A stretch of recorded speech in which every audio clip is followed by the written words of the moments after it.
Welcome to Uber School's deep dive into professional issues for the California 2019 Psychology, Law, and Ethics examination.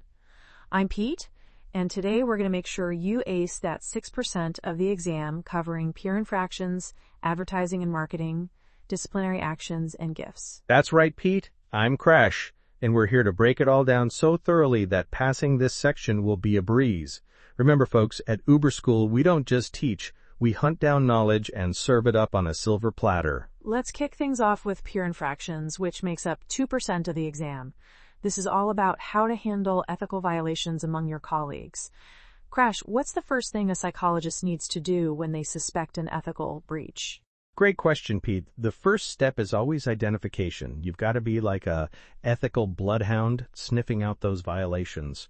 We're talking about things like confidentiality breaches, boundary violations, and conflicts of interest. It's crucial to know the APA ethics code and California-specific regulations like the back of your hand. Absolutely, Crash. And once you've identified a potential violation, what's the next move? Well, Pete, in most cases, you'll want to start with an informal resolution process. This means addressing the issue directly with your colleague. It's like when I'm out bow hunting. You don't just take the shot without first assessing the situation carefully. That's a great analogy, Crash. And just like in hunting, documentation is key, right? You bet, Pete. Document everything while still maintaining confidentiality. It's a delicate balance, kind of like trying to explain quantum physics to a 5-year-old. You've got to be precise without overcomplicating things. Speaking of complicated, let's throw in a USMLE style question here. Ready, Crash? Bring it on, Pete. Let's see what you've got. All right, here goes. A psychologist observes a colleague consistently arriving at work smelling of alcohol and seeming disoriented. The psychologist knows this colleague is going through a difficult divorce. What is the first appropriate step the psychologist should take? Ooh, that's a tricky one, Pete. Let's break it down for our Uber School listeners. We've got 4 potential answers. A. Immediately report the colleague to the state licensing board. B. Confront the colleague and demand they seek treatment. C. Discuss concerns directly with the colleague in private. D. Ignore the situation as it's a personal matter. All right, Uber School students, put on your thinking caps.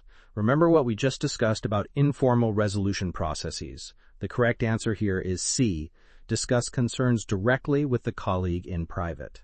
Spot on, Crash. This aligns perfectly with the ethical guidelines we've been discussing. It's about addressing the issue at the lowest possible level first, while still taking action to protect clients and the integrity of the profession. Exactly, Pete. And if this informal approach doesn't work, that's when we move on to formal reporting procedures. But remember, always prioritize protecting client confidentiality during this process. You know, Crash, this reminds me of a story I once heard about Marcus Cooper. Did you know he once resolved an ethical dilemma between 2 feuding psychologists using nothing but a rubber band and a paperclip? Pete, I swear, every time you mention Marcus Cooper, the stories get wilder. But speaking of wild, let's wrangle in our next topic, advertising and marketing. This is only 1% of the exam, but it's crucial to get right. You're absolutely right, Crash. When it comes to advertising and marketing, psychologists need to be extremely careful. It's all about ethical advertising practices and regulatory compliance. What's the golden rule here? The golden rule, Pete, is simple. Don't lie, don't mislead, and don't exaggerate. It's like when I'm telling hunting stories. I might embellish a little, but I never outright fabricate. Crash, I'm pretty sure your hunting stories are 90% fabrication, but I take your point. In all seriousness, psychologists need to accurately represent their qualifications and services. This includes proper use of professional titles and credentials. Right, you are, Pete. And in this digital age, we've got to be extra careful with online marketing and social media presence. It's a bit like hunting in new territory. You need to know the lay of the land before you start setting up camp. Great point, Crash. And let's not forget about testimonials and endorsements. These need to be handled with extreme care and in compliance with ethical guidelines. Ready for another USMLE style question? Fire away, Pete. Let's see if our Uber School students have been paying attention. A psychologist wants to include client testimonials on their website. Which of the following is the most ethical approach? All right, Uber School listeners, here are your options. A. Use real client names and photos to increase credibility. B. Create fictional testimonials that represent typical results. C. Use anonymous testimonials with client consent, ensuring no identifying information is revealed. D. Avoid using client testimonials altogether. This is a great question, Pete. It really gets at the heart of ethical advertising. The correct answer here is C. Use anonymous testimonials with client consent, ensuring no identifying information is revealed. Absolutely right, Crash. This approach maintains client confidentiality while still allowing the psychologist to showcase their work. It's all about finding that ethical balance. Exactly, Pete. And remember, Uber School students, while option D might seem safest, it's not always necessary to completely avoid testimonials. The key is to use them ethically and responsibly. Great point, Crash. Now let's move on to disciplinary actions. This makes up another 2% of the exam, and it's crucial for psychologists to understand both the risk factors and the procedures involved. You're right, Pete. When it comes to disciplinary actions, knowledge is power. It's like knowing where all the tree stands are in the forest. You want to avoid stumbling into trouble unawares. I'm not sure I follow that analogy, Crash, but I get your point. Let's break down some common ethical pitfalls that can lead to disciplinary action. We're talking about things like boundary violations in therapeutic relationships, confidentiality breaches, and conflicts of interest. Don't forget about legal violations, Pete. Things like practicing outside one's scope of competence, billing fraud, and failure to report mandated issues like abuse.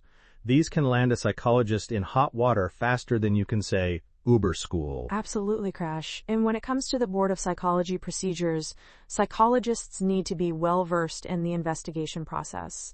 This includes understanding the stages of disciplinary investigations, knowing your rights and responsibilities if you're under investigation, and being aware of the timelines and procedures for responding to allegations. That's right, Pete. And let's not forget about the potential sanctions. These can range from a slap on the wrist with a reprimand to the career-ending move of license revocation. It's like in hunting. One wrong move and you could lose your license for good. Crash, I swear, if you make one more hunting analogy, you're absolutely right. The board considers factors like the nature and severity of the violation, prior disciplinary history, and potential harm to clients when determining sanctions. And don't forget about rehabilitation and reinstatement procedures, Pete. It's important for psychologists to know that there can be a path back if they've made mistakes and learn from them. Excellent point, Crash. Now, how about we hit our Uber School students with another USMLE style question? Bring it on, Pete. Let's see what ethical conundrum you've cooked up for us this time. A psychologist has been found guilty of a boundary violation with a client. The California Board of Psychology is considering disciplinary action. Which of the following factors would likely result in the most severe sanction? All right, Uber School listeners, here are your options. A. The psychologist has no prior disciplinary history. B. The violation occurred with a client who was not particularly vulnerable. C. The psychologist immediately self-reported the violation. D. The psychologist has a history of similar violations. This is a crucial question, Pete. It really gets at the heart of how the board determines sanctions. The correct answer here is D. The psychologist has a history of similar violations. You've hit the bullseye, Crash. A history of similar violations shows a pattern of behavior that the board would view very seriously. It suggests that previous disciplinary actions or warnings haven't been effective in changing the psychologist's behavior. Exactly, Pete. It's like in the wild, a bear that keeps coming back to camp for food is going to be dealt with much more severely than one that wanders in by mistake once. The board is looking to protect the public, and repeated violations are a big red flag. I can't believe I'm saying this, Crash, but that analogy actually makes sense. Now let's move on to our final topic, minus gifts. This makes up 1% of the exam, but it's an area where psychologists can easily stumble if they're not careful. You're right about that, Pete. When it comes to gifts, we're walking a tightrope between maintaining professional boundaries and respecting cultural norms. It's like trying to hit a moving target from 100 yards away. You need to consider a lot of factors. Crash, I swear, one more hunting analogy, and I'm going to. Anyway, you're right. When receiving gifts from clients, psychologists need to evaluate the meaning and intent behind the gift. Cultural factors can play a big role here. Absolutely, Pete. And documentation is key. Always document gifts received and address them appropriately in therapy.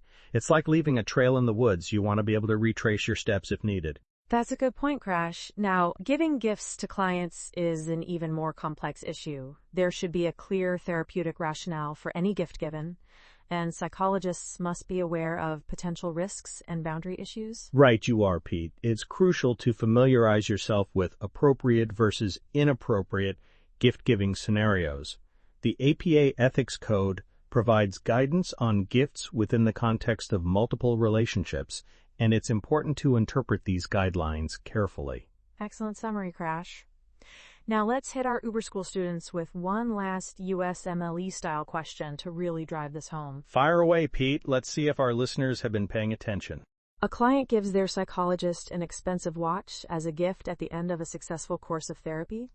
The psychologist knows the client comes from a culture where gift-giving is an important way of showing gratitude. What is the most appropriate response? All right, Uber School students, here are your options. A. Accept the gift to avoid offending the client's cultural norms. B. Refuse the gift outright as it violates ethical guidelines. C. Accept the gift but donate it to charity. D. Discuss the meaning of the gift with the client and explain professional boundaries. This is a tricky one, Pete, but it's the kind of situation psychologists might actually face. The correct answer here is D. Discuss the meaning of the gift with the client and explain professional boundaries. Spot on, Crash. This approach acknowledges the cultural significance of the gift while maintaining professional ethics. It opens up a dialogue that can be therapeutically beneficial and helps set clear boundaries. Exactly, Pete. It's about finding that balance between cultural sensitivity and professional ethics. It's like adjusting your bow sight for wind conditions. You need to account for multiple factors to hit the target. I'm going to pretend I didn't hear that last part, Crash, but you're absolutely right about the balance. And that wraps up our deep dive into professional issues for the California 2019 Psychology Law and Ethics examination. It sure does, Pete. Remember, Uber School students, these topics may only account for 6% of the exam, but they're crucial for maintaining ethical practice and professional integrity throughout your career. Couldn't have said it better myself, Crash. We've covered peer infractions, advertising and marketing, disciplinary actions, and gifts. Each of these areas requires careful consideration and a thorough understanding of ethical guidelines. That's right, Pete. And remember, just like in hunting, in psychology, you always need to be aware of your surroundings, follow the rules, and make ethical decisions. Your professional reputation is like your hunting license. Guard it carefully. I'm going to ignore that last analogy, Crash. To our Uber School listeners, thank you for joining us on this deep dive. Remember, understanding these issues isn't just about passing an exam. It's about being the best, most ethical psychologist you can be. Absolutely, Pete. And if you've been paying attention, you should be well equipped to handle these issues in both the exam and your future practice. Yeah. This has been Crash. And Pete, bringing you another Uber School production. Until next time, keep studying, stay ethical, and ace that exam.